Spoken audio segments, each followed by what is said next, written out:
হয়তো আমার বিয়ে তোমার সঙ্গে হবে না, অন্য কারোর সাথে হবে, যাকে আমি চিনি না, জানি না।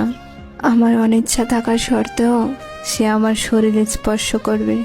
আমি চাইলেও তখন কিছু করতে পারবো না, কারণ এই শক্তিটা যে আমার আর থাকবে না।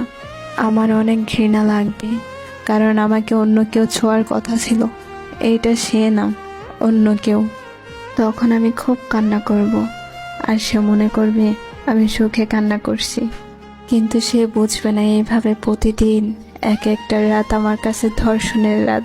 তখন যে আমার কিছুই করার নাই, আমি একটা কাগজে স্বাক্ষর করে আমার নিজের জীবনটা অন্যের হাতে তুলে দিয়েছি। প্রতিদিন তার পরিবারের মন জোগাড় করে চলতে হবে আমাকে। কিন্তু আমি তো তোমার পরিবার নিয়ে স্বপ্ন দেখেছিলাম, তোমার পরিবারের মানুষগুলোর মন জয় করে চলবো স্বপ্ন দেখেছিলাম। অথচ দেখো, আজ কিছুই হলো না।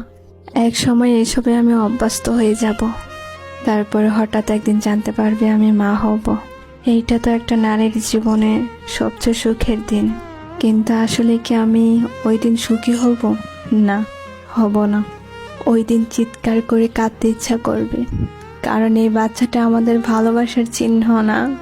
তারপরও তাকে এই দুনিয়াতে আনতে হবে, কারণ বাচ্চাটার তো কোনো দোষ নেই। ওর ভূমিকা ওর পরে, ওর মুখের দিকে তাকিয়ে সবকিছু মেনে নিতে হবে। একসময় তাকে বড় করা, স্কুলে নিয়ে যাওয়া, তাকে মানুষের মতো মানুষ বানাতে গিয়ে কখন যে 50 পেরিয়ে চুল পাকতে শুরু হয়ে যাবে বুঝতেই পারবো না।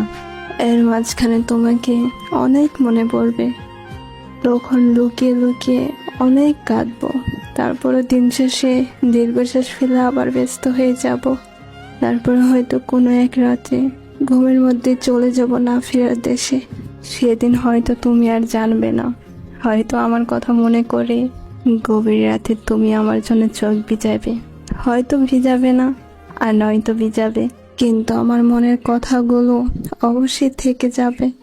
তারপরেও বলবো, ভালো থেকো, ভালো থেকো। আমাকে ছাড়াই কখনো আর বলা হবে না আমি তোমাকে ভীষণ ভালোবাসি, অনেক ভালোবাসি।